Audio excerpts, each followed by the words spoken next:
This is a Dauntless Media Collective podcast. Visit dauntless.fm for more content. They have been committing horrific crimes against humanity for 1700 years, and there is no accountability. And when there is no accountability, something happens in your brain that tells you that you are justified in doing what you're doing. Having no accountability for people means that you are investing in the future of oppression because you embolden it. Hi, I'm Nate. I'm Gail. And this is Full Mutuality.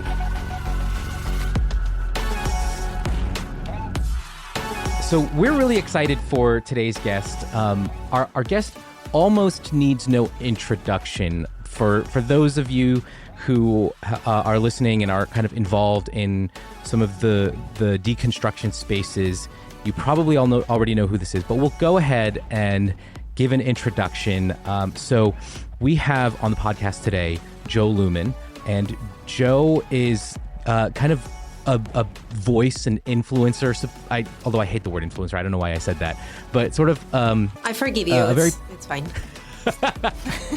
Thank you. Like a very passionate and compassionate voice in the ex-evangelical space, and we are so grateful that Jo has decided to join us, and we'll give her the option to talk, or opportunity to kind of talk about various projects that she's working on. But I do want to say one thing. So this is the first time we're actually also doing a live podcast recording where if you are a part of our Patreon, if you support us on Patreon, you will get occasional links to live recordings, so you can hop in and you can join us for a live recording session. So we do have someone in chat, and every once in a while I might even hop in and just make a comment about the chat. So we've got our good friend Scott in the chat today. Apparently Scott has never heard of you, Jo. So I know. I understand that. I understand Who's that. your guest? I was with Scott last weekend in Portland, but I tried to get his attention, but he was just not having it. Scott wrote in the chat. She looks sketchy. I think he doesn't. I think he doesn't look like he doesn't like Colombians. It was a whole thing. So yeah, it's fine. Scott, there's this rivalry we didn't tell you about between Japan and Colombia. I think it might have something to do with soccer or something. I don't know. Oh yeah, we're so good and make Japanese people look bad. I understand. Oh, okay. Yeah, Japan failed to colonize Colombia, is what Scott said. Okay, I'm going to go ahead and ignore the chat for a little while, because this is starting to. But I don't know if I would have preferred that than the Spaniards. So yeah, I am mad at Japanese people. Like, how dare you not colonize us? Yeah. How dare you? Why was it not you? Yes, please. Speaking Japanese instead of Spanish. Going on. Right? Oh, man. Okay, so Jo, thank you for coming and hanging out with us. We know life is probably really chaotic for you right now. You've got a lot going on, and at the time that we're recording this, you just came off of a live stream podcast recording that your you're doing last yourself. episode for your podcast, right? Yeah. For the season? Yes, it was the last episode for the first season of my podcast, and I decided to go live and share a little bit of what's been going on over here. It's a lot. We're just so grateful that you would take the time to hang out with us. So our conversation this evening, we want to let everybody kind of get a sense for the work that you're doing and the spaces that we have sort of come out of, how we look at those spaces given the things that are going on there, and even some of the spaces that we have since entered, because you leave community, and one of our friends, Janice, has often said, if you've been harmed and hurt in community, there is some element of healing to be found in community. And so many of us who have left white evangelical spaces then enter the ex-evangelical space, hoping for some healing in that community. And many of us do find healing in these spaces, but we've found also the continuation of further harm. And so for our conversation tonight, I think it would be great for us to kind of talk about some of that, to let you kind of talk about your own work, because you're doing some amazing work that we're excited to to hear about and be a part of. So, Jo, before we even dive into any of that, could you give us like a quick overview, who you are, where you come from, how you ended up in this sort of world? Yeah. Thank you so much for having me. I am really excited. I like to have conversations with kindred spirits. And I am Colombian. I was born and raised in Colombia. I moved to the United States to do an internship at a white evangelical church and also to get my master's degree in ministry and theology at Point Loma Nazarene University. And I did both and worked inside of white evangelical churches for 10 years. I got ordained as a pastor. My husband did too. And we worked for 10 years and we worked really hard. We did a lot of things and we were so uncomfortable. There were so many things that were just so uncomfortable. A lot of financial exploitation, a lot of religious abuse. And you cannot really recognize all of these things when you're inside. You can only feel them in your body. You feel something is just not right. And you feel so deeply oppressed by this space, especially if you are in the body of a person of color, especially if you're in the body of a woman, especially if you're in the body of a queer person, which all of those are my reality. And you just feel so oppressed, but you cannot pinpoint what the problem is because you've been so conditioned to believe that these spaces are good spaces, right? The idea is that Christian churches are good places, that they are safe places. And your body continues to tell you that that's not true. And so when I was able to finally gather enough courage and safety to walk away from the church, I started on this journey of healing. And people kept telling me and my husband, just start a church, just start a church. And I was like, no, I don't want to start a church because I can recognize inside of me the same things that are inside of all of these pastors that have hurt me. And I don't want to become them. And I know I will become them unless I take the time to sit down and figure out what are those things inside of all of us? And I started to recognize the supremacy culture that is so deeply embedded inside of Christian white evangelical spaces. And by supremacy culture, I mean these ideologies that they are better than, that they are superior, that they have the answers, that they know the right God, that they know the right way of existing, that you can only be happy, joyful, at peace if you follow the rules that they have set before us. And I started to deconstruct all of these ideas of supremacy and what I call now decolonize, which helped me start to reconnect with a lot of my roots and a lot of my actual person, who I really am and not the boxes that I had been asked to fit into. And I started to expand into the fullness of who I am. And the more that I did that, the more that I found healing, the more that my relationships found healing, the more that I was able to know exactly what I wanted to do. And I tell people that the work that I do is really not a job for me. It's not an alternative. This is an extension of who I am. It's really just all of the work that I've done of healing, all of the work that I've done of figuring out who I am has led me to do what I do and has led me to have the conversations that I have, to fight for the things that I fight, to be the kind of mother that I am, the kind of friend, the kind of partner. So yeah, that's kind of in short who I am and where I come from and why I ended up doing, or why I am doing still the things that I do. I had a quick question related to that because I know that you're also an 8-wing on the Enneagram, which I am. And when I look back at myself, let's say, you've gone through a traumatic church experience and you've taken the time to heal and you're in the process of healing. Of course, as stuff happens, you're always faced with some new things and then you got to regroup and re-heal because these spaces can be really difficult when you're confronting this stuff and you get targeted a lot. And I've seen that recently and I know you're taking a step back and we'll probably get into that. But I guess when I look at myself a couple of years back or, before I started to really shift and change in my beliefs, while I was still in that space and totally devoted to it, are there pieces of who you are? Like right now, I know you through a lot of the people we've had on our podcast, we've been connected through our friends through different schools we've been at or churches or experiences like that. The reason why we wanted to have you on our podcast, I know you just through online and it's through your speaking out. It's through you calling out like church abuse and stuff like that. And when I've seen it, I've just been like, yes, please keep talking about these things. This is important. This voice is needed. This has been really helpful. You're the first person we've sought out that's not really connected to our circles specifically, but we do talk so much about church abuse. And so that connects with what we appreciate about the work that you're doing and discussing these things, the supremacy culture, all the problems in evangelicalism that when you're in it, you don't see it. And if I go back on Facebook 5-10 years, when I started noticing things were wrong and I look at stuff I wrote, I'm a little like, I look at myself and it's hard sometimes to recognize me. And I have to sometimes was I always this outspoken? Did I always feel like pushing against everything? And I'm curious, like, younger Jo, which pieces of you do you see in who you were before that connect to where you are now? I'm just like, I don't know. It's a random, curious question. But as the type of people we are that love fighting injustice, like, are there certain things about who you used to be when you didn't see all of that kind of pushed you into those spaces of being where you're at now? Yeah, absolutely. I actually have never shared these with people publicly, not much of it, but I come from a very particular family.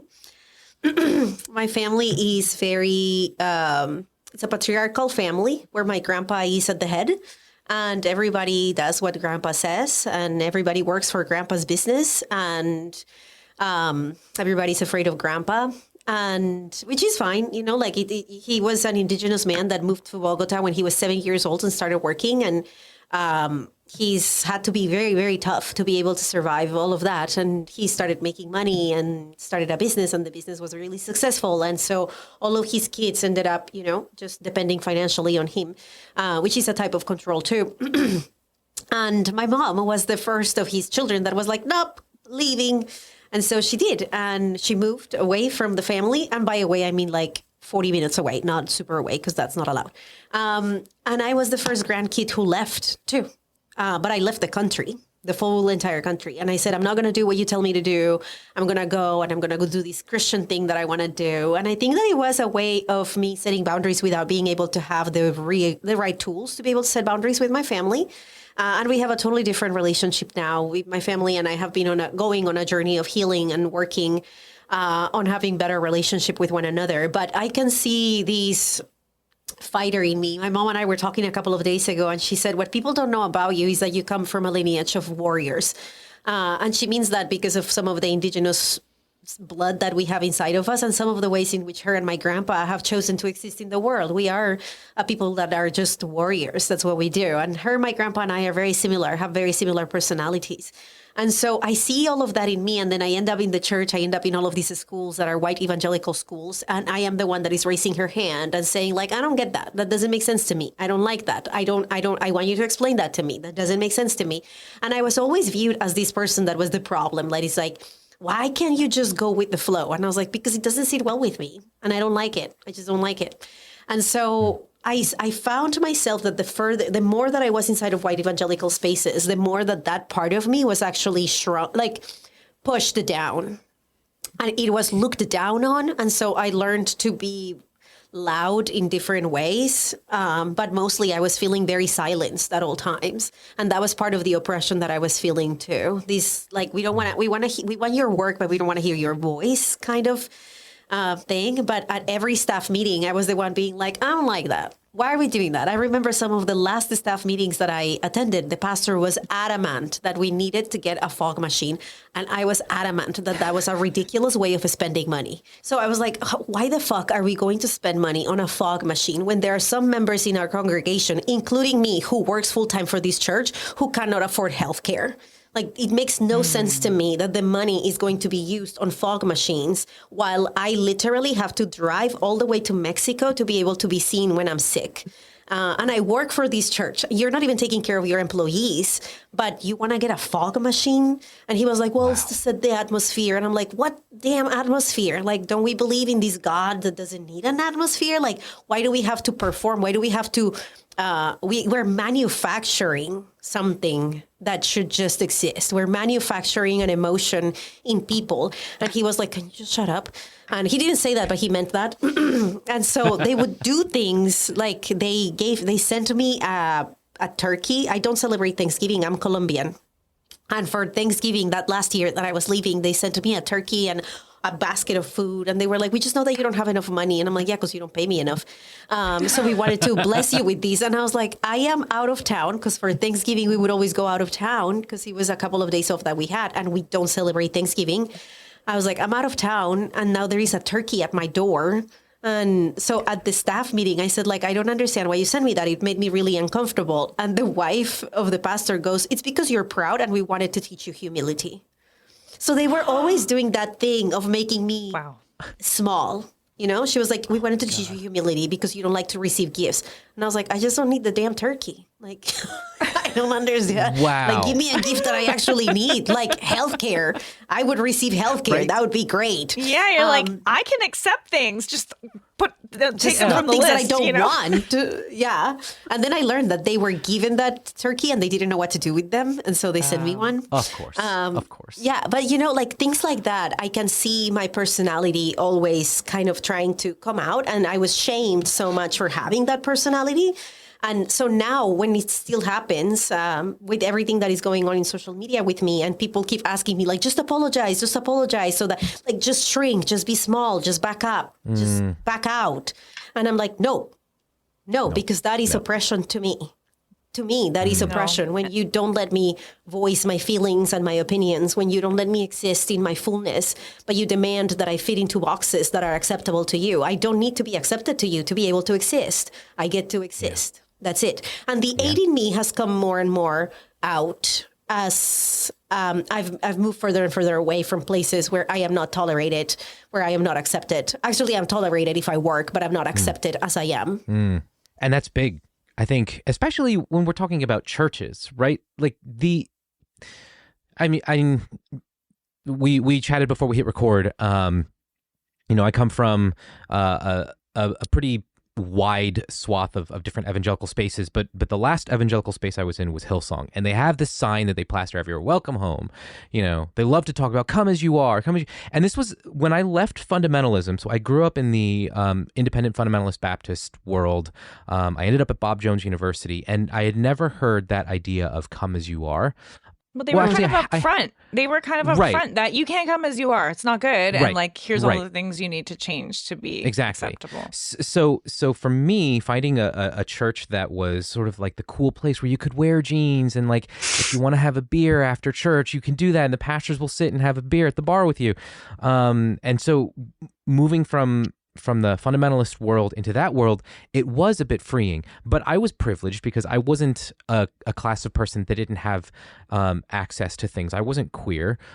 I'm a man. I'm a straight man. So there are plenty of areas that are available to me in a church setting, but it didn't take too much longer for me to recognize that I'm not white. It's funny how church becomes that first place where I recognize my ethnicity, and it's not in a good way. It's not me like wanting to take hold of my ethnic background and my cultural heritage, but it's sort of that awakening of, oh, well, this is the space you live in. Like I remember at one church that I worked at, obviously a very, very white church, and the town that we're in, or the next town over, has the highest population of Black and Latinos in New Jersey. Well, one of the highest populations of Black and Latino people in New Jersey.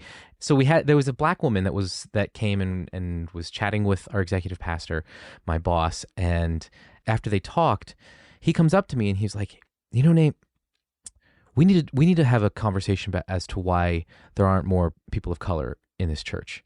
I'm like, "Why me?" Yes. Why do I have to be in that? You are now representative of all non-white people, Nate. Speak I know. English. I don't know why. Nate. I grew up in white in the white world.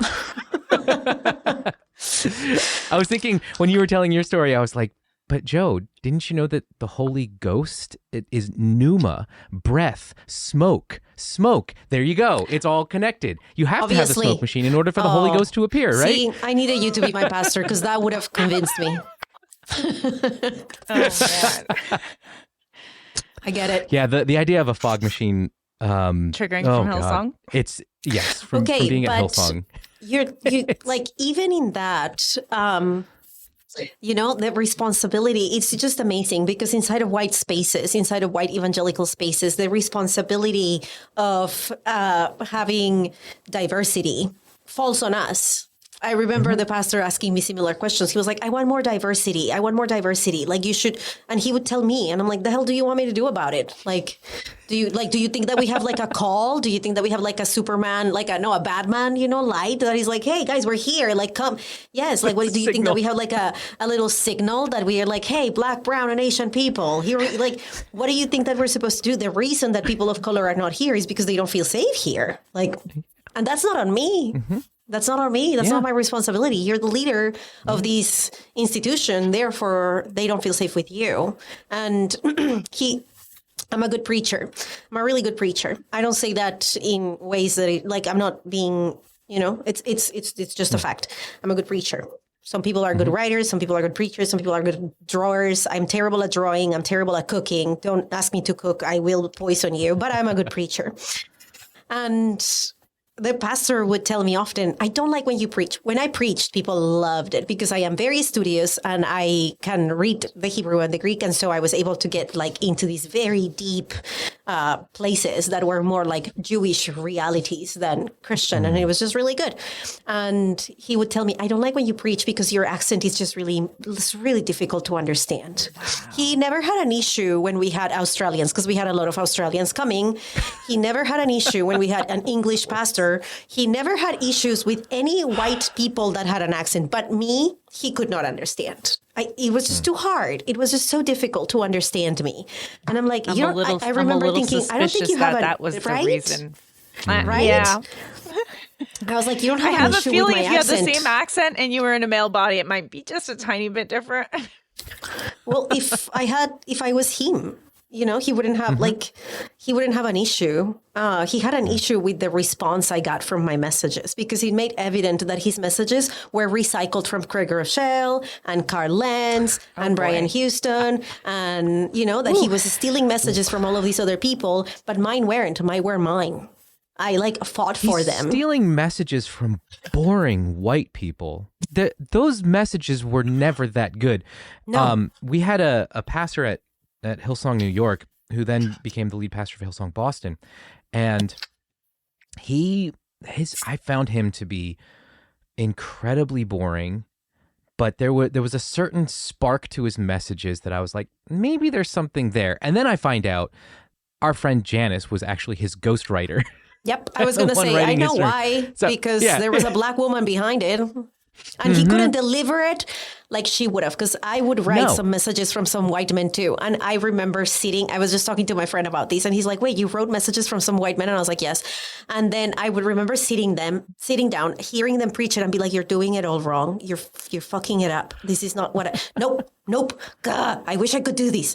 It's so frustrating. Yeah. But he wasn't even able to do justice to what Janice was writing. Imagine if Janice would have been able to deliver these messages. They would have actually been good messages. Yeah, exactly.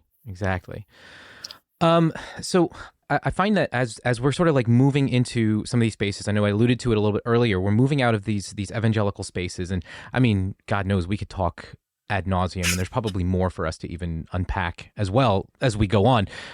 But I want to take a little brief stop. You did mention at one point the work of decolonizing, right? And that decolonizing the white evangelical spaces is already incredibly difficult work, made more, I think, prominent by the fact that even non-evangelical spaces, these ex-evangelical spaces, need decolonizing work. Could you actually, maybe we should back up and talk a little bit about decolonization. What does that look like? How would you define that? And then maybe how does that play out in an evangelical context and perhaps an ex-evangelical context, or is it even the same thing? Yeah. Well, decolonizing is a little bit bigger than just religion. As is deconstruction, we just tend to take things and make them all about us. But both the deconstruction and decolonizing are terms that are a little bit larger and bigger than just religion. But decolonizing is really about divesting from systems of oppression that have colonized our different identities. So there are all these different identities that we have, and we've been told that those identities are not acceptable or are not okay. They are not, they are dangerous or whatever it is. And decolonizing means reclaiming all of these identities of ours as good and reclaiming all of those things as good, and actually divesting from systems of oppression that have convinced us that we cannot exist in all of these identities. Otherwise, we are not found acceptable. And specifically decolonizing faith or decolonizing religion, and more particularly decolonizing Christianity, is divorcing our faith expression, whatever it is, from systems of oppression. And Christianity has been a weapon of oppression since about the 4th century, for 1700 years. So thinking about all of the ways in which Christianity has taught us to accept, tolerate, and normalize oppression, and how we can divest from all of these ways of existing and create ways of existing where whatever it is that your identity is, and whatever it is that your faith expression is, and whatever it is that your way of existing is fine, so long as you're not harming somebody else. And so we see these in the ways in which Christianity has treated queer people, and has treated Jewish people, and has treated indigenous people all over the world. And so divesting, and that does not, I have a lot of issues with Christianity, but I also find a lot of beauty in it. And I also find a lot of beauty, more beauty really, in Jewish theology. And a lot of Jewish theology has been co-opted and appropriated by Christianity and made into a weapon of oppression, so that people think that God wants us to live this way. God wants us to exist in these oppressive ways. God wants women to be subservient to men, and God wants queer people to disappear, and God wants all people to be Christian. And all of those things have been ideologies that have been pushed inside of the West for all of us. And whether we are Christians or not, whether we are practicing Christianity or not, these realities exist hegemonically all over the West. Everybody thinks that a marriage is a man and a woman, and that that's right, and that that's good, and that that's healthy, and that you cannot be happy outside of that paradigm, which is not true. Everybody has been taught that if you have a disability, that you're incomplete, that you're not well, that something is wrong with you, that God can heal you, and all of that is not true, and it's not really how disabled people are experiencing their lives. It's just that they don't have access to health services. That's the problem. And so we can talk about all of the ways in which we've been told, like punitive justice is normalized in the West because of Christianity, because we have an ideology of a punitive God that required the death of his own son in order to be able to forgive humans for existing, literally. So all of those things are internalized by our nervous system and normalized as the way that the world should be. And decolonizing is wondering, is this actually the healthiest way of existing? Do we have to have punitive justice? And then we can answer a resounding and loud, no, we don't. Punitive justice is actually not serving any of us. And we can imagine restorative justice and transformative ways of existing with one another. And then we can think about marriage and romantic love in ways that are more expansive than just heterosexual, compulsive monogamy. And so it can be bigger. It can be better than that. It can actually accommodate the different ways in which we exist. So decolonizing is that intentional work of divesting from oppression and divesting from the ways in which many of our identities have been told to us, in many of the ways in which we've been told that many of our identities are unacceptable. So that's the work of decolonizing. And that has to happen whether you stay in Christianity or leave in Christianity or ever been a Christian or not being a Christian. Decolonizing is a work of people of the West. We live in an era of unprecedented access to information, news, and media. But what happens when all that information leads you to suddenly realize you spent the majority of your childhood in a cult? Well, we can tell you. Join me, Jessica Goforth, and Kathleen Reynolds as we take you into the world of cult recovery after all the emotional, psychological, financial, and sexual abuse we experienced as part of Bill Gothard's Advanced Training Institute. On our podcast called Leaving the Village, we talk candidly about our journey out and interview other survivors whose experiences will boggle your mind as scandals continue to rock the twisted world of IBLP. Subscribe to Leaving the Village today so you don't miss a single episode. It's difficult work, and I think, even as I sort of sift through like my own ethnic identity, a lot of that has sort of, like I was just alluding to earlier, a lot of that was sort of forced upon me in different places, different whether it was, because of the church or even just society at large. Like my racial awakening to my identity as an Asian American was due to the pandemic, and then the sort of the discovery of the Asian American identity for me was in a way life changing. Like I was thinking through trying to identify with my ethnic heritage as a Japanese American, which is challenging because I don't have the connection. I'm Nisei, which means I'm first generation American, second generation Japanese American. So my dad immigrated here, and I don't have the connection to the Japanese American history of having been placed into concentration camps during World War II. So while I don't have that familial connection to it, it's kind of a part of my ethnic identity, but it's difficult for me to grasp that. But then, on the other hand, I can't understand the Japanese identity. I never lived in Japan. I've only visited to go see family and whatnot. So I can't pull that in as my identity. So to discover the Asian American identity was, I felt like I opened up a new aspect of my own personhood. Yeah. And that then prompted further work in discovering and awakening to moments in my life where whiteness was placed upon me, whether that was in church or in school or in extracurricular activities. And even in movies. Like I never saw myself represented in the superheroes that I loved as a kid. Right. And I remember wanting to be white, wanting to have blue eyes, wanting to look like the characters I was watching on TV. And that's a difficult thing to acknowledge now, because I am proud of who I am now. Yeah. But for a long portion of my life, I wasn't proud of that. And that work of even personally on an individual level, that work of decolonization, even then Christianity and the places I grew up in telling me that Pokemon was evil because of its roots in these demonic ideologies, and then I discovered that those demonic ideologies, quote unquote, those are kami in Shinto. That's a part of my ethnic background. That's not a demonic satanic religion. That's how Japan's society functions. Yeah. So it's a weird thing to kind of work through for me. And I was, So to hear you talk about that and to listen to you talking about decolonization has really been helpful on my own journey of discovering myself personally. Because you're also talking about an extra layer of trauma that we often don't talk about, which is cultural trauma. And religious trauma often imposes cultural trauma on people of the global majority. I was told that my indigenous ancestors, that their practices and their ways of being and believing was something that I needed to repent of.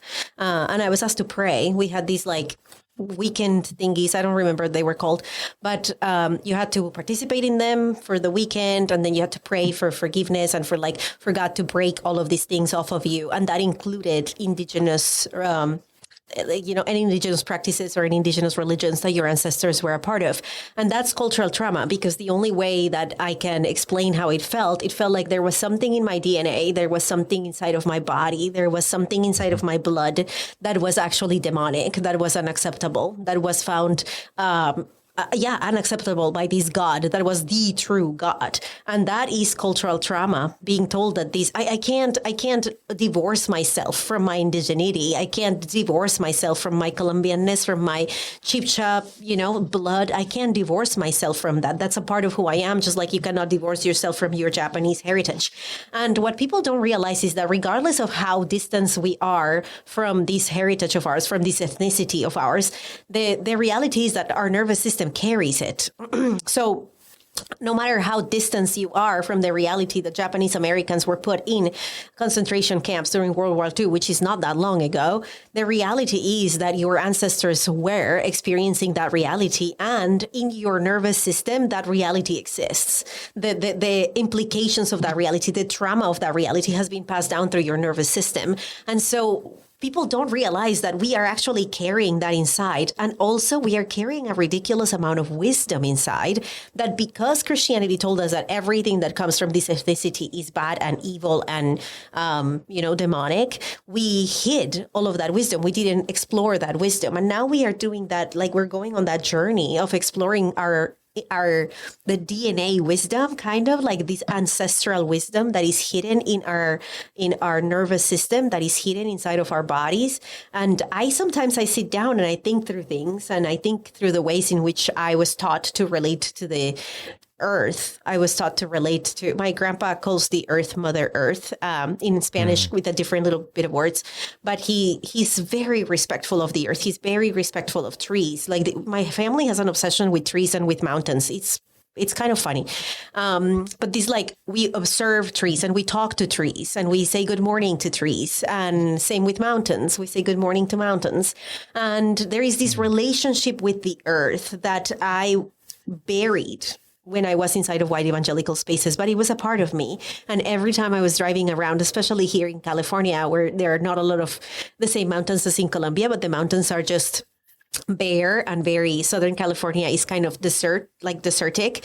And I remember looking at the mountains and they would be red during the sunset. And I would think in my head, good morning or good evening, or look at you, like, look at you receiving the sun right now.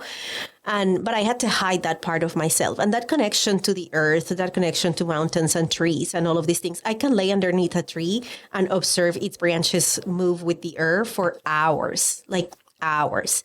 And it soothes me. It soothes my nervous system. It brings me back home. And I removed myself from all of that forcefully because of white evangelical spaces. And now I've been reclaiming all of that for quite a few years now. And it feels like it's just it's just so natural. Like, it's like my body knows what to do. My body knows how to respond. My body knows. And I think about, this is true for everybody. You know, I know that a lot of white people are even connecting with all of these different European traditions that were also absolutely destroyed and obliterated by Christianity. And they are reconnecting with them. And it's a little bit easier because there is more information about them than there is information of indigenous practices of, you know, what we call America today or Africa. But it comes so naturally. Like, it just comes so naturally because it's hidden in your DNA. So, yeah.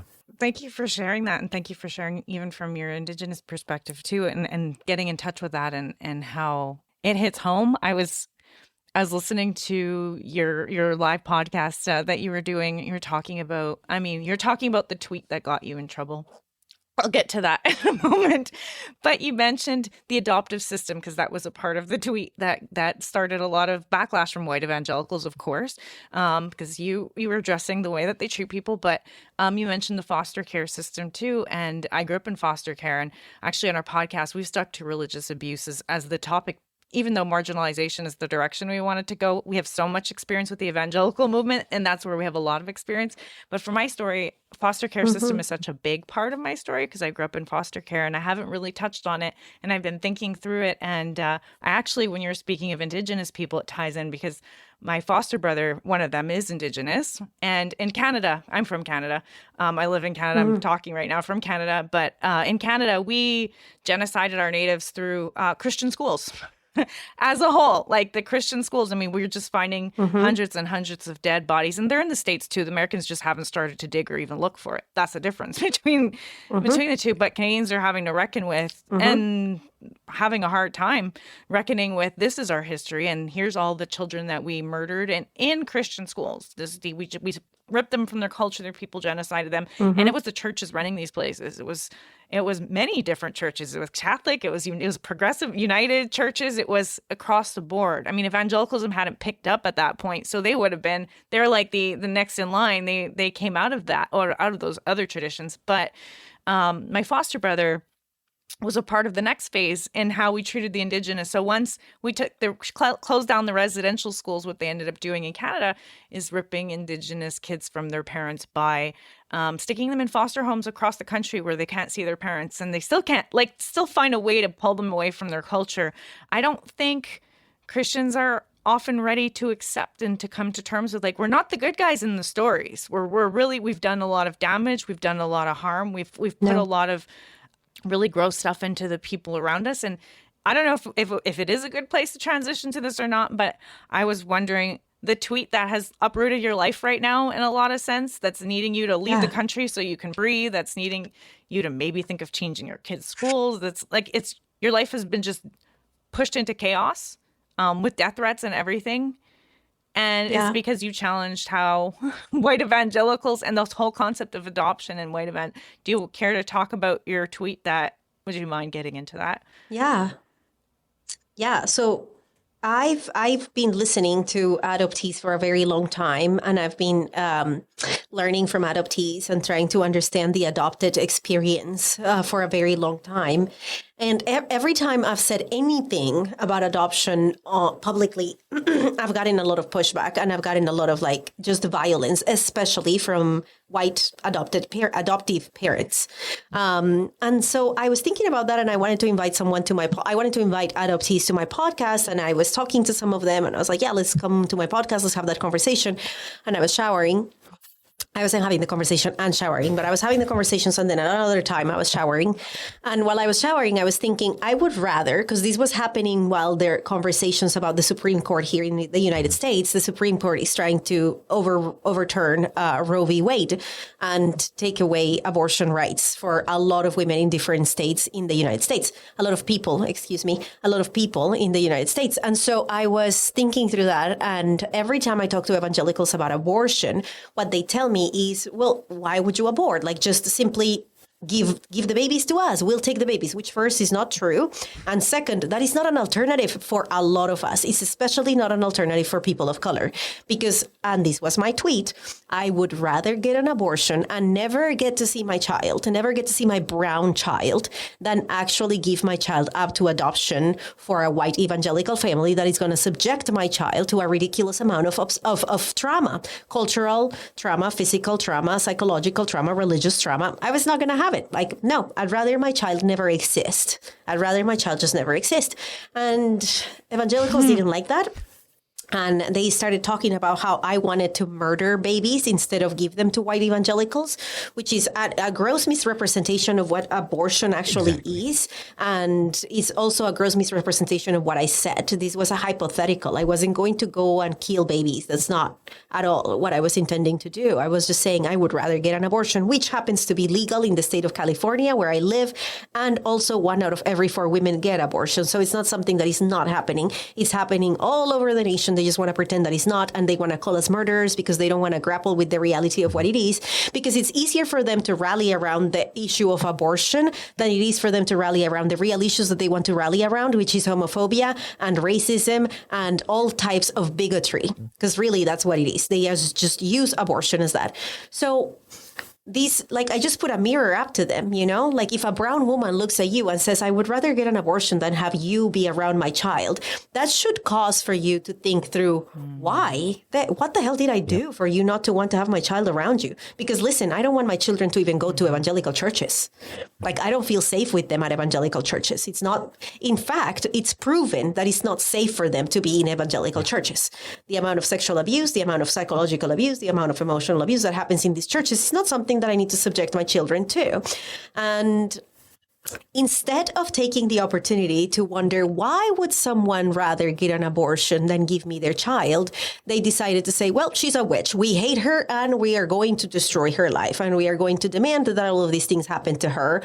And so I lost some of the places where I was a board member at my children's school, and they asked me to resign because then it became a safety concern for the school because of the death threats that I was getting from white supremacists. And then there were some organizations that are Christian organizations that work with musicians, and they wanted to learn and they wanted to hire me as a consultant, and they were like, no thanks, not anymore. And so all of these things started to unravel and happen, which affected me financially and which affected me psychologically and emotionally, only because white evangelicals have an inability to look at themselves in a mirror and say, why don't people like us?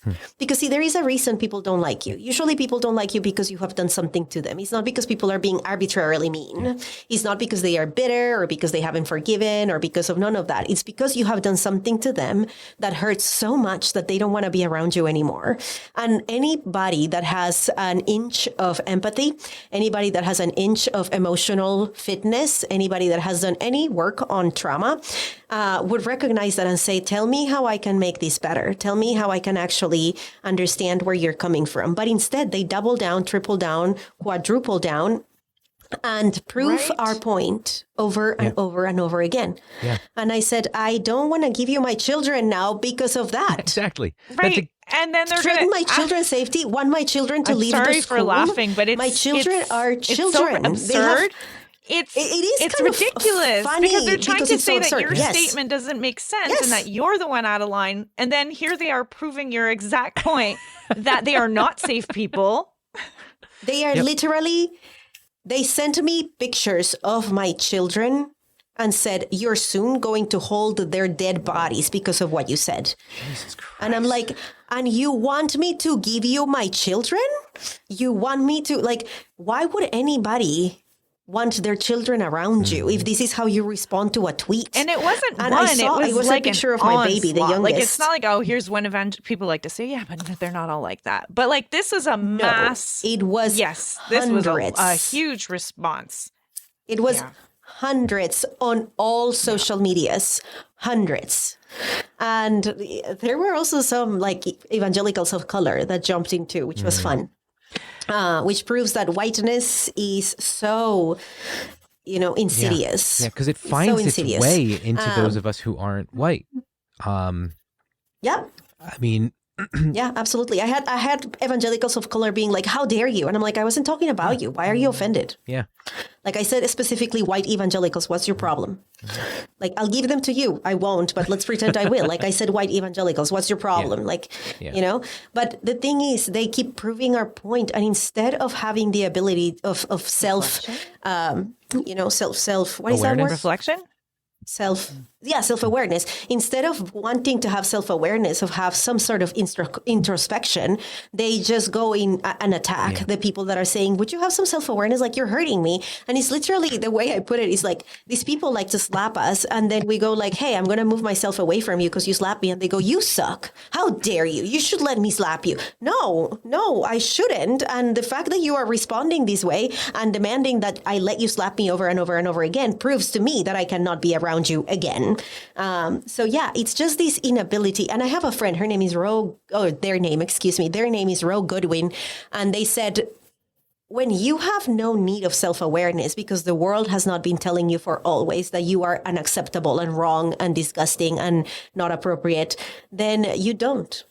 You don't go for self-awareness. And white evangelicals have been told that they are the epitome of goodness, that they are the epitome of perfection, that they are the epitome of supremacy. So they don't have a need of self-awareness, while the rest of us, women of color, people of color, disabled people, women in general, we've had to actually work on self-awareness because we have to fight against the narratives that they've been given us. Because they tell me I have to be quiet, subservient, I have to be a servant to all. They tell me that I shouldn't be centered in conversations. They tell me that I have no wisdom, and I have to actually dig within and look for self-awareness and be like, actually, I have been gifted by divinity or whatever with these incredible ideas and these incredible ways of being, and I will expand and I will take up space, and I don't need to behave like you, and my hair is going to be curly and like I like to call it messy because I think messy is fun, and my hair will be curly and messy and big and wild because it's supposed to be that way, and I will be a warrior because that's where I come from, and I will be loud in my 5'2" body, 110-pound frame,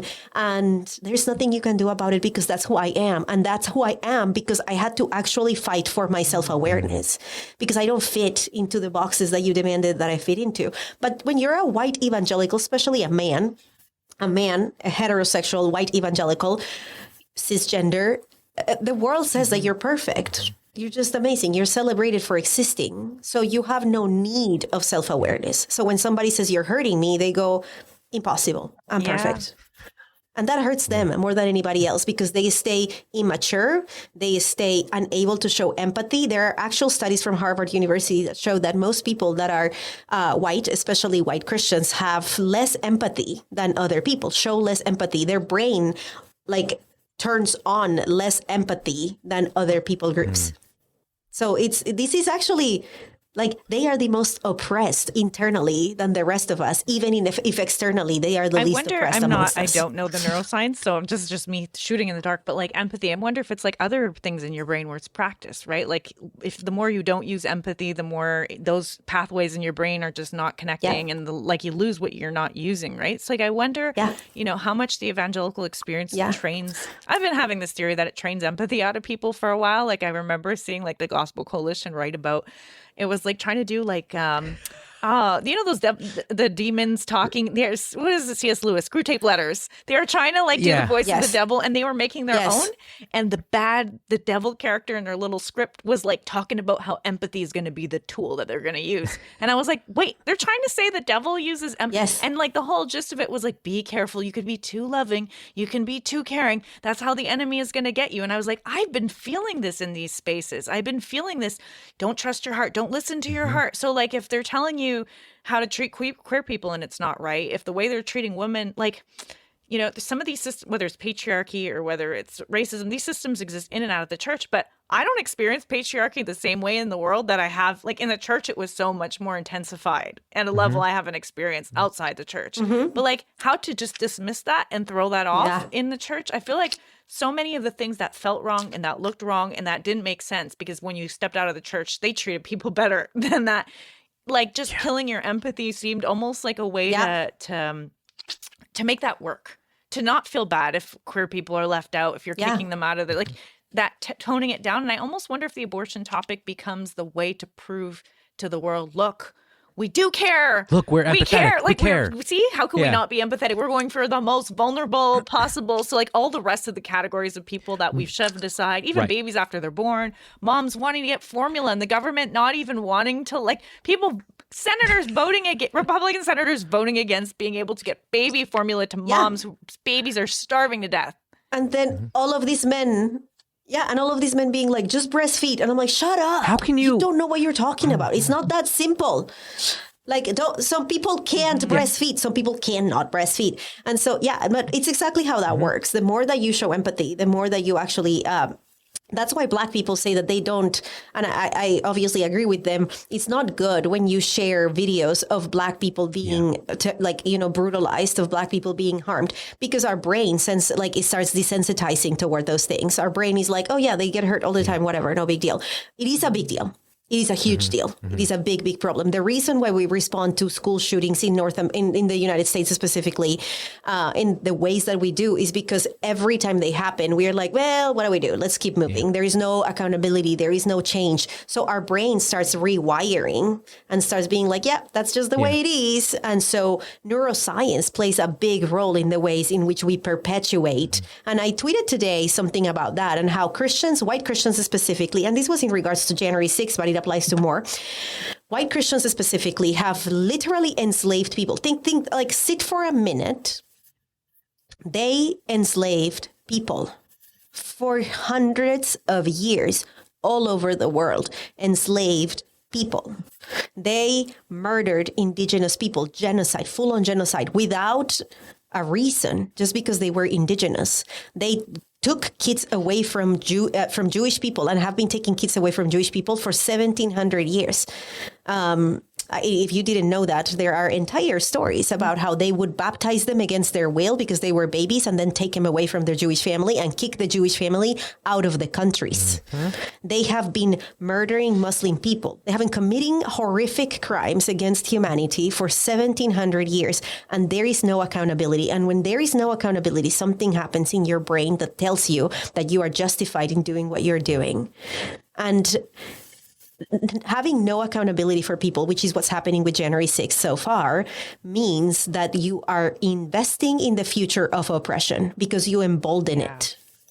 Because you say it's fine. You can do whatever you want. You embolden it. And the generations that come after them are also getting nervous system messages that say, you're never going to be held accountable. You can do whatever you want. The Chapel Probation podcast takes a critical look at evangelical colleges and universities, focusing initially on Azusa Pacific University, where I taught English for 15 years.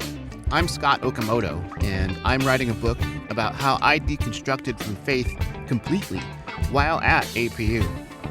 This podcast, though, is my tribute to the students and other faculty who survived evangelical higher education. They faced ridiculous racism, sexism, anti-LGBTQ hatred, and all manner of bigotry. From the heartless evils of the prosperity gospel to the destructive pseudo-theology of purity culture, the stories will break your heart, but they will also inspire. These people faced bigotry and fought back. In a weird, kind of sick way, we went through some shit, but we formed identities and we formed communities through it all. I hope you will join us. Hey everyone, I hope you're enjoying this episode.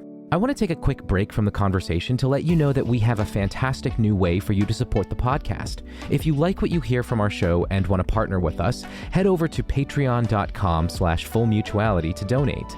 As a partner, you'll get exclusive content, access to occasional live recording events, and more for as little as $5 a month. Thank you already for your support of what we're creating, and now, back to the conversation.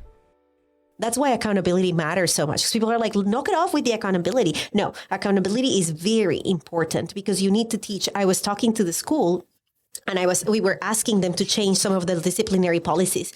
And they were like, we just don't want to change in regards to racism. We were like, racism should not be tolerated. And they were like, we just don't want to shame children that are, that do something like that without knowing. And it's like, no, it's not about shaming. It's about teaching them that when they experience shame, it's good. Then when they are racist, they should feel shame.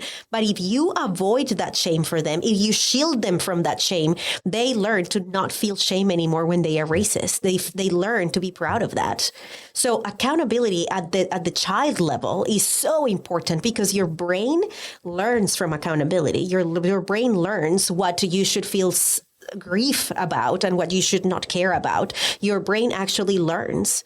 And so that even thinking about hunting and the ways in which white people hunt versus the ways in which indigenous people hunt and how there is no respect for the bodies of animals in many of the ways in which white people hunt, and that causes them to actually disconnect from the actually life that they are taking, while indigenous people honor the life that they are taking in many different ways. And it's very different. And that's why we have the food that we have now in the United States, because it's a business. They don't care about the body. They don't care. And when bodies die in a very traumatic way, which is the way in which animals die in the slaughterhouses, they release a whole bunch of different chemicals into all of their body. And we are eating all of those chemicals. And indigenous people don't kill like that. Indigenous people kill in peaceful ways because they understand all of these ways in which we are interconnected. We should not be eating all of those chemicals of stress and anxiety and pain that all of these animals are feeling. We are eating them. The neurobiology of oppression is very important to understand. And white evangelicals play into the neurobiology of oppression by refusing to hold accountable the most powerful amongst them. Real quick, as an aside, even the food preparation practices of other religious cultures, like halal practices, kosher practices, even I think even of how Shinto influences the way that Japanese people prepare their food, recognizing kami in everything, right? Kami being the Japanese word for spirit or God, and that every item that you are partaking of has kami. And one thing that I always find beautiful is the Japanese itadakimasu before you eat. Whether you're saying that, you're acknowledging, if you're saying that to the chef, you're acknowledging the skill of the chef. If you're saying that and you're by yourself and you're not sitting in front of the chef, you're speaking to the food, the spirit, the kami in the animal that has died to provide you this food, or the life force in the plant that is providing you this food. And that's just like from what I know. I glossed over halal and kosher because I'm not familiar with those cultures. But being Japanese, I find that beautiful, and that's part of why I want to dig into my own ethnicity, because of those sorts of things, of that interplay that non-white Christian cultures have with the world, but are white Christian heritage does have that history. I mean, even as obvious as the Crusades of just bulldozing over entire cultures. I mean, you could go even more recent. I mean, to me, it's mind blowing that our biggest, I mean, evangelicals like to imagine, because we're talking about evangelicalism, you know, for a lot of this conversation, but imagine themselves as the good guys in the story. I don't think it took me a long time to realize the largest evangelical denominations, Southern Baptists, were created as a denomination because they wanted to keep slaves. Like that was their prime. They were in support of slavery, and I think like Christians and evangelicals absolutely need to grab onto this. They were using the Bible to do that. They were taking verses that are much more explicit to try and support their position that then evangelicals are currently trying to use to oppress all kinds of other groups. Yeah. They had bigger passages in favor to be like, slaves submit to your masters, and they were pulling stuff and probably out of context as they tend to do. Learning context is not part of learning the traditions and history is not part of evangelical teachings. And we don't have to go that far.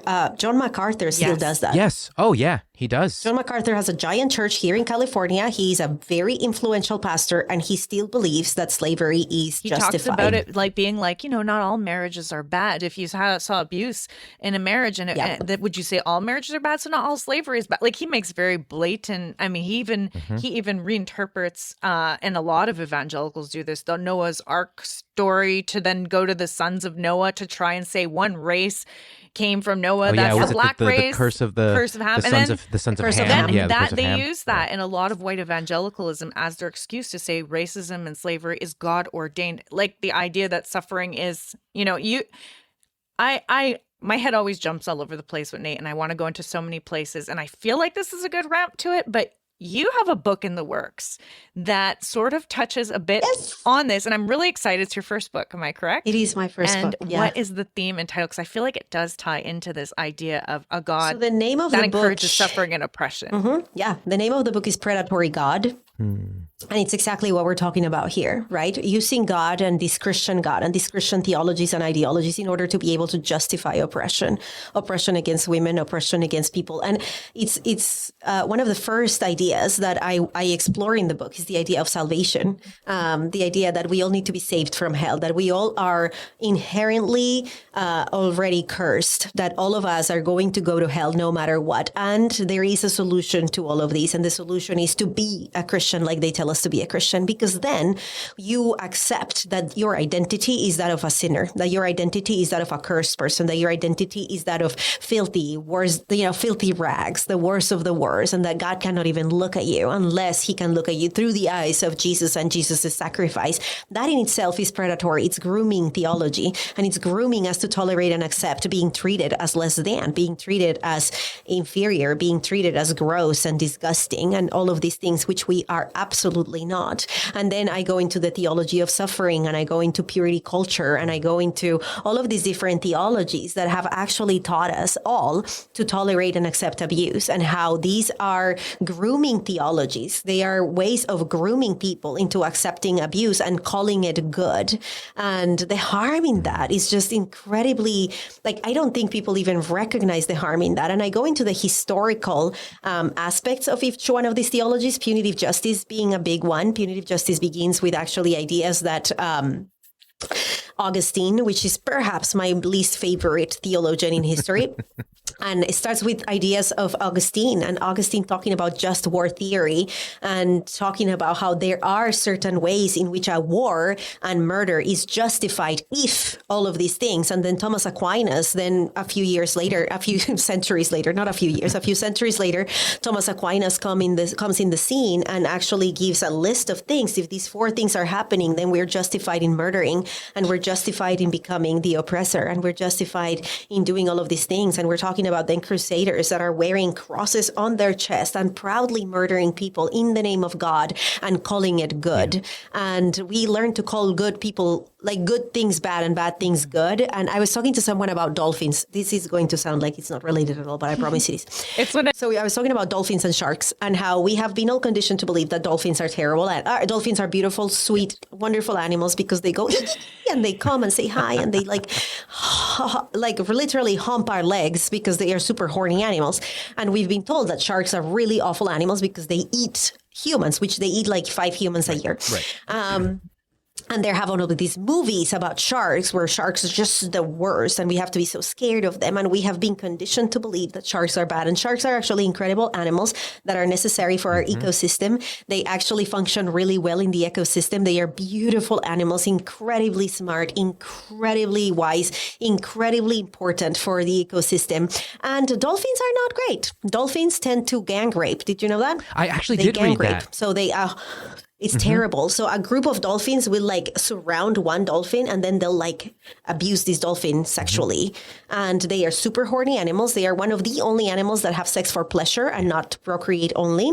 And I hate them with a passion. I hate dolphins. And what happens with dolphins and sharks is exactly the same thing that happens with Christians and non-Christians. Everybody has been told that Christians are just so good and are so magnificent. And we have been conditioned to actually believe this narrative that Christians are good. And Christians walk into the world and they're like, I'm the good person here because I am a Christian. No evidence of it, nothing at all. And they actually abuse and gang rape and mistreat people. And there are people that have left churches with actual physical scars and with emotional and psychological scars. There are a ridiculous amount of LGBTQ people that have actually ended their lives because of white evangelicals.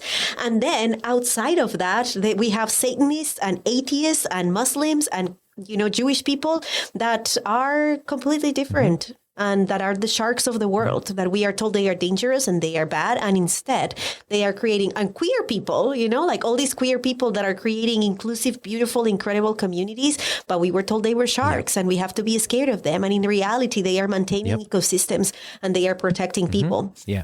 And so it's the same thing. My book goes into what are the things that we've been told are sharks, but are really dolphins, and what are the things that are dolphins and we've been told are sharks. And, so that's what the book is all about, just exploring all of that and exploring ways in which we can have freedom from all of these things, in which we can stop being groomed into accepting and tolerating ways of existing that are not good for any of us, and in which we can be just absolutely liberated to be ourselves.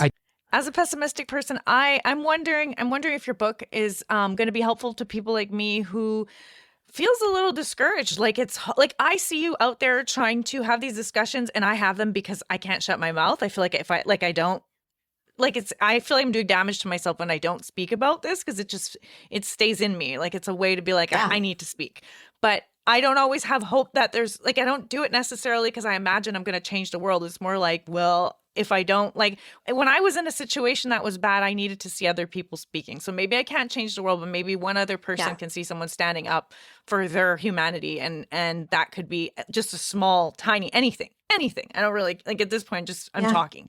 But I see in you a hopefulness, even in your podcast intro, like a vision of bringing heaven on earth. And I'm just like, I don't know how to do this. I don't know if we can convince people to be better humans. I look at just when we were talking about the gun situation, right? I'm a Canadian. So I watched the school shootings in the US. I watched the mass shootings and I'm just like, guys, there's another way to, this doesn't have to be normal. Owning a gun is not worth sacrificing all of your a class of elementary school kids for. Yes. It's not worth this. Other countries do it differently and it works. It actually, gun control actually works. Not having everyone armed actually makes a difference in not having to sacrifice your children. Why are you being, anti-abortion and you don't even want to save your elementary? I don't, as a Canadian, I'm just like, wow. But a part of me is how do I, when I have conversations with people, they don't get it. It's they've been so conditioned to see this as normal and as this is how things are. And like you were saying, your brain kind of gets wired into this pattern of thinking. I want to know what gives you hope, Jo. I want to know how you stay hopeful, what you've seen that makes you go, yeah, this is why I actually have hope for people. I see the arguments people get into. I've seen the damage done to you directly. And I'm like, if you're still thinking there's hope for humanity, I want to know what's keeping you motivated. It depends on the day that you ask me, Gail. There are days that I'm like, fuck it all. Let's burn this place down. Let's just wrap it up. Can somebody throw a giant rock against the earth? Let's kind of black hole, consume us. It's time. It's over. It's we're done. So there are days that I feel that way for sure. And then there are days that I see my kids and I talk to them. And there are days I remember the ways in which I've changed. The things in which the ways in which my brain has rewired, the things that I've unearthed inside of me. The woman that I was 10 years ago even would look at me and be like, who are you? And what did you do with her? So I see that it is actually possible. And then I see all the people that I talk to that tell me, I've changed so much. I've done better. And then I see people that I went to Portland, like I said, and I saw Scott, and I spent a lot of time with my friend Ashley because we were staying in the same Airbnb. And Ashley and I had just the best conversations, and we had so much fun. We just had so much fun, and it felt like heaven. It felt like that weekend. I needed it. I heard that conference you guys had out there, and it was on decolonization and on deconstruction. It was so good. And that's what I heard. I heard there was no white men speaking at this conference, that they were present, but that they sat their butts down and allowed other people to be taking the lead on that. Centered. Yeah. Yeah. And then I see that, we had an entire room of men and women that were white, and they were sitting down and listening to all of these women of color that were struggling. And I sat down with Tori Glass at dinner the next day, and we had these conversations where we imagined a better world, where we imagined together what it meant to reconnect with her ancestors and mine. And it's so funny because she is a Black American, and she was like, yeah, I'm reconnecting to the Mexican part of me. And I was like, I didn't know you had Mexican in you. And she was like, yeah, I traveled there and all of these things. And then I said, yeah, I'm reconnecting with the Jewish parts of me. And it's like, I didn't know you had Jewish in you. And I was like, me either. I learned that recently. But I feel the Jewish, my Jewish heritage pulling on me, and it's in my indigenous heritage, and all of those can coexist together. And so I see all of us just pulling for a better world. And whether I have hope or not, it doesn't matter, because I have descendants, and I don't mean that biologically only, though I do have four biological children, which, what the fuck? It's a lot of children. But but even if I didn't, our descendants are the people that we leave behind. And because we're here and we were brought into this place without our consent, and there's nothing we can do about it, I might as well just work for a better place, And I shared at the live earlier today that I made a podcast with my kids, and I asked, I have a daughter, she's shared with me that she has crushes on girls, and this is very normal in my family, it's not a big deal, but I asked her, what's normal? And she said, nothing. Everything. Normal doesn't really mean anything. And this is normal for her. It's normal for her to just reimagine normal. And I said, and what's weird? And she was like, all of us, every one of us is weird. That's what we are. We're weird. And I asked my 9-year-old, who's like a super girly girl and like all about fashion, I said, what are inappropriate clothes? And she said, clothes that you don't want to wear. And my kids are thinking differently, and I asked my 6-year-old son, what's consent? And he knows what consent is. And I tell him no is a full answer. And he understands that when people say no, no is a full answer. And demanding people to change their no is coercive, abusive, and inappropriate. And I'm talking about a boy that's like white passing, that understands that at 6 years old. And that gives me hope. That gives me a lot of hope, because he's going to be a very different boy in the world. And my girls are going to be different girls in the world. And my 3-year-old has been raised inside of a home where she's absolutely free to be who she is. She has not been pushed into boxes at all. And the way in which this little girl exists in the world with so much freedom and so much confidence. And then I imagine, what if all these children had that from the get-go, and they could exist in the world and not have to fight. And I believe that especially my youngest, because of, how much I've changed, and because she came into the world when I had changed a lot already, I think she's going to have secure attachment. If anybody's familiar with attachment theory, you can have secure attachment or avoidant attachment or anxious attachment or ambivalent, like all of these things. And people that have secure attachment have healthy relationships as adults. And I think my daughter, especially, I think all of them will, but especially my 3-year-old will have secure attachments. And that creates a different kind of adult. That creates a different kind of society. And that gives me a lot of hope. And yet there are all of these children that are being raised with anxious attachment and with avoidant attachments and with a lot of trauma. And we're going to continue to create safer and safer spaces for them. And we are going to continue to create better and better tools for them to acquire, perhaps when they leave their homes and they are adults. But that gives me hope to see that we've actually moved forward. And right now in history is the first, this is the time in history where less people die of violence than ever before. And also the time in history where there are more enslaved people than ever before. Yeah. So I dance between like, we're doing better and we are not. And let's like have the black hole consume us, but also let's keep doing the work. So I just dance amongst all of that. And it's just a mess in my head. And then I take an edible and go to bed. It works. It's fine. It works for me. It works for me. Although I don't have edibles. Yes. I just pull out the vape pen and, same deal, same effect. That works for me too. I got the oil that you drop under your tongue. Amazing painkiller. I've never done that, but I'll try that. Just FYI, for anyone who's listening, all three of us are in states or provinces or countries where this is legal. None of us are in any places where we're not allowed to do this. So if you live in a state where you're not allowed to do this, I'm so sorry. Come move to one of our places. Send us your address. I'm kidding.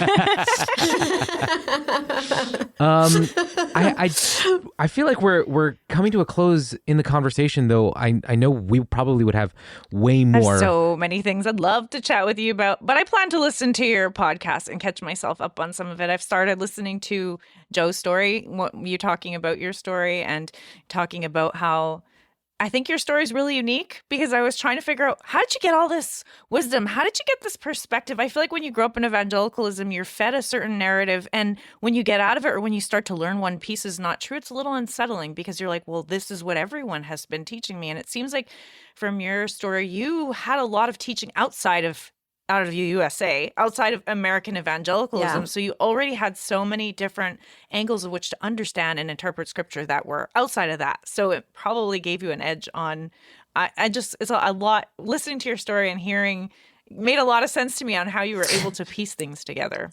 But I also disintegrate into a 5. For people that are familiar with the Enneagram, I disintegrate into a 5. So when I am Enneagram, when I am not okay, like when I am not safe, I go into a 5. And 5s like to do research and understand things. And so I am a voracious reader and I'm like, I need to understand everything. Yeah. And so I get I'm so intense. It's actually kind of annoying, like so intense. And I have to, I got super obsessed with cosmology. And for like a year, I was like, I need to understand everything about cosmology. I need to make sense of it all.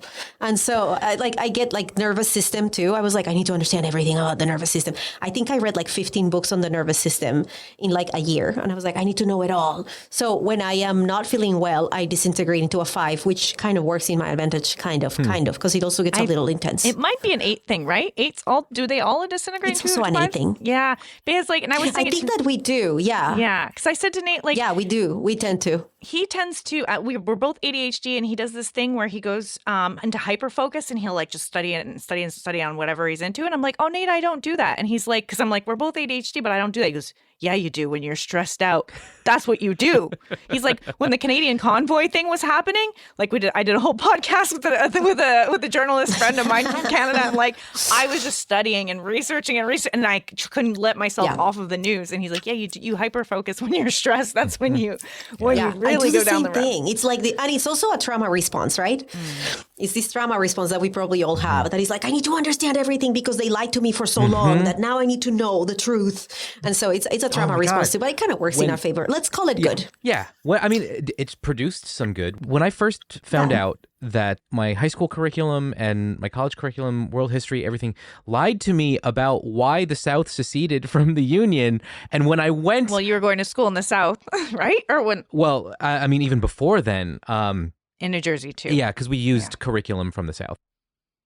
So I went and I read all of the... letters of each succession. State's article of secession. And I was like, holy shit. These guys, that's why they wanted to leave. They put it in there. I mean, they said it straight up. They weren't hiding it. So I read anything and everything I could. That's what happened with me and Judaism when I found out that the Messiah was not supposed to be God, because I didn't know. You know, they tell us that Jesus is supposed to be was a God, and then I found out that in Judaism the Messiah is not God. The Messiah is just a person or a group of people or a reality. I was like, what the actual fuck? And then I started researching, and I was like, I need to know everything about these, everything about these. So much of Christianity is especially evangelical Christianity. I'm not good at speaking outside of what I know, but like there's so much presentation of the Jewish texts and scriptures that are so anti-Semitic, and so like the stories that I've read and the ways it's been represented to me, it's like the God of the New Testament is grace and love and good.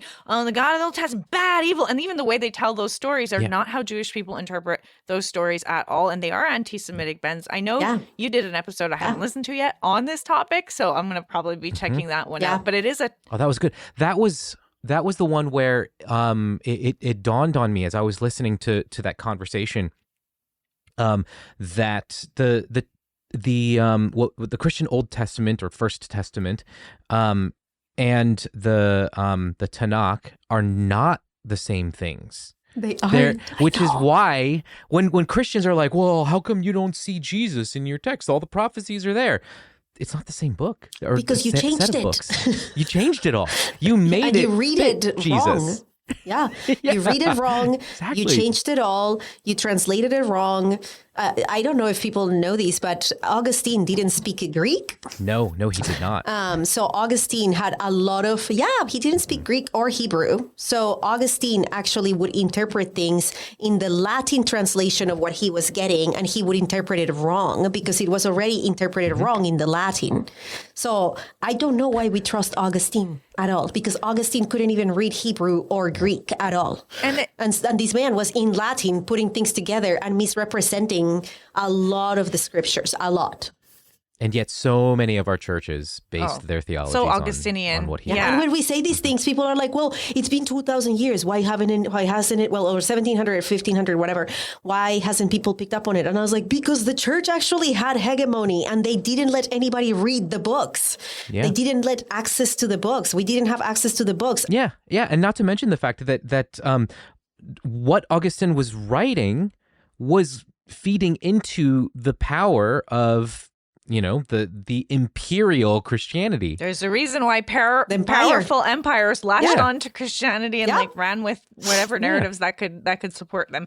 I think for me, like realizing that like most Jews don't believe in hell, and that's not in their, like when Nate was talking to me about hell, and this was like one of, maybe I'd been out of church, started deconstructing stuff a little more once I had backed out of church, evangelical church, and then I was like, what do you mean? And he's like taking me through all the passages that we say have the word hell and going into the root words. And it's like, none of these are hell. And I'm like, but that's what the whole thing is based. Like, that's what we need to save people. That's why nothing else matters. That's why we can condemn gay people. We can treat women. We could do everything. We could, just colonize, because at the end of the day, saving people to go to heaven is the end goal. Like, it's in the forefront of your mind is the justification.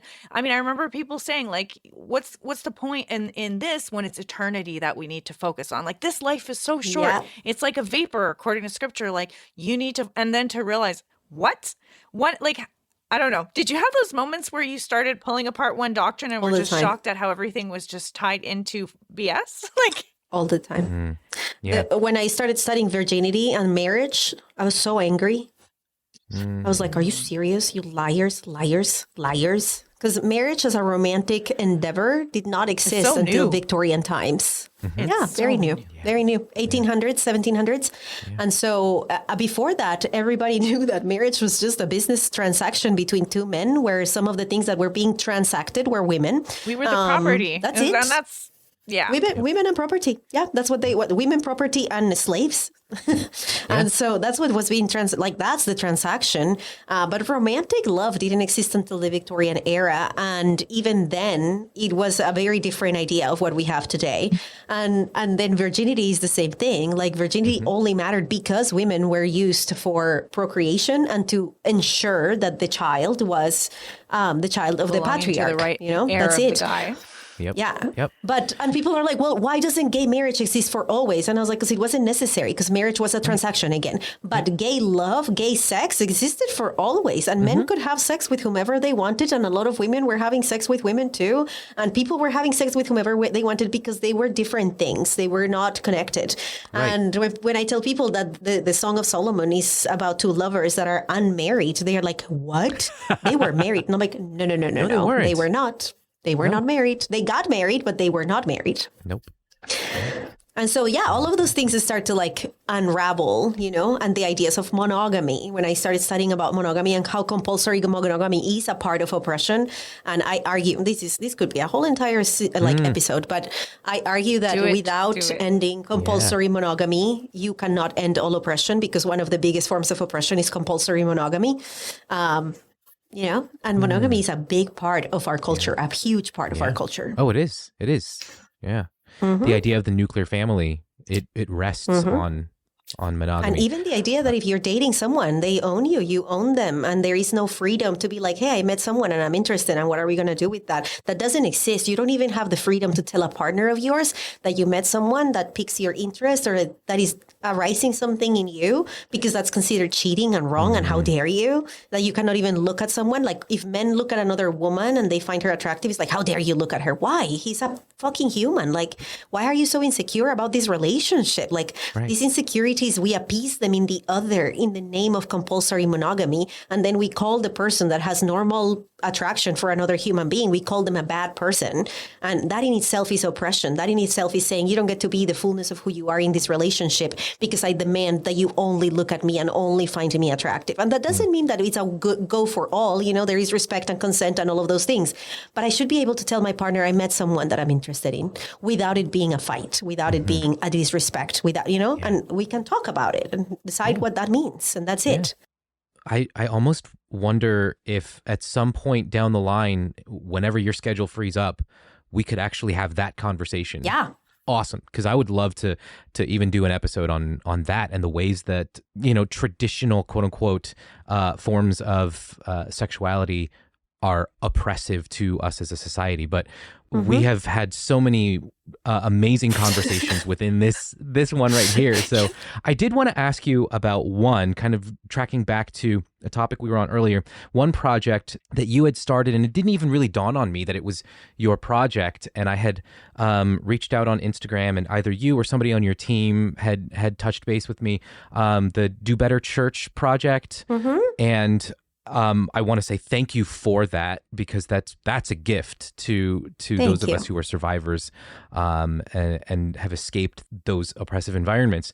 But could you share a little bit about what prompted that project, and then maybe an invitation for people who our listeners who are stuck in some of those environments or are trying to find a safe place out? What does that look like and whatnot? Yeah, so Do Better Church began because I was getting a lot of stories of abuse in my DMs. And probably because you were speaking out so boldly on it and addressing, like you were tweeting at Brian Houston before all of this, like way before. I was tweeting at all. They all blocked me. Like there is a highlight reel. I think I have 2 highlight reels on accountability on my Instagram, and you can see all of the pastors that have blocked me. Nice. So I was yelling at them before it was popular to yell at them, and they were just hating on me and blocking me, and it was fine. And then I would find some of them were sitting down and talking with you. Like I think Carl Lentz even took the time to reach. Carl Lentz was the only one. Okay. He was the only one. Yeah, he was the only one. But all of these people were sharing their stories with me, and I was so grateful that they would trust me with their stories. It's a big thing to trust someone with your story of trauma when most of the places that you can go to with stories of trauma in regards to religion are not believed. You're not treated rightly. But I believe them. People tell me stories of trauma, and I'm like, I believe you. I'm so sorry. What can I do? And so, but all of these became really heavy. I couldn't hold it anymore. And when 2020 and George Floyd happened, I started to see all of these pastors that were putting their pictures and that were being like, we hate racism and everybody's welcome. I'm like, shut the fuck up. You're liars. You're all liars. You are so racist. And so I started calling them out and being like, what are you going to do about it? Like, how are you going to guarantee that your churches and spaces are actually healthy for Black and Indigenous and Asian and, all of these different people, brown people? And most of them were ignoring me. And as you can see, none of them have done anything in the last 2 years. But because of that, more and more people were sharing their stories with me. And I just put a call out on my Instagram and I said, well, what if somebody wants to carry this with me? Because it's kind of getting too heavy for me to carry. And a full group of people were like, yeah, we'll do it. So we started to Do Better Church, and we started collecting stories of abuse where we wanted people to just be believed immediately, to be supported in whatever ways we could support them, and for their stories to be amplified in a safe way. where if they wanted to stay anonymous, they could. They didn't have to put it in their name. They didn't have to put their face out there. They didn't have to risk the ostracizing that comes with sharing your story, but Do Better Church would do it for them. And then connecting them with different resources so that they could have a lot of different support. And we are trying to create a little bit more support and more resources right now. We're trying to get a few grants so that we have the money to pay a few people so that we can have different support groups led by professionals and organized in different ways for queer people, non-queer people, people of color. So we've been doing that and working on that and applying to grants and trying to do a lot of work so that when I left the church, I was alone. Like more alone than I've ever been in my life. It was the most lonely experience of my life. And I remember being at home alone with three little kids. My son was a newborn and just feeling so lonely, just desperately lonely. And it's a really scary place to be in. There was a lot of suicidal ideation, and there was a lot of pain, and there was a lot of misunderstanding, and people couldn't hear what I was saying. Nobody could understand except my immediate family, but I needed people outside of that. And so I wanted Do Better Church to be what I needed, when I left. And so that's how we started. And Janice is a part of it now. So she's, because we want to create a few other resources that are a little bit more creative, and she's just so wildly creative. And so we're just trying to raise the money for it so that we can pay all of these people. Because it's the same reason I didn't start a podcast before, because I wanted to be able to pay people for it.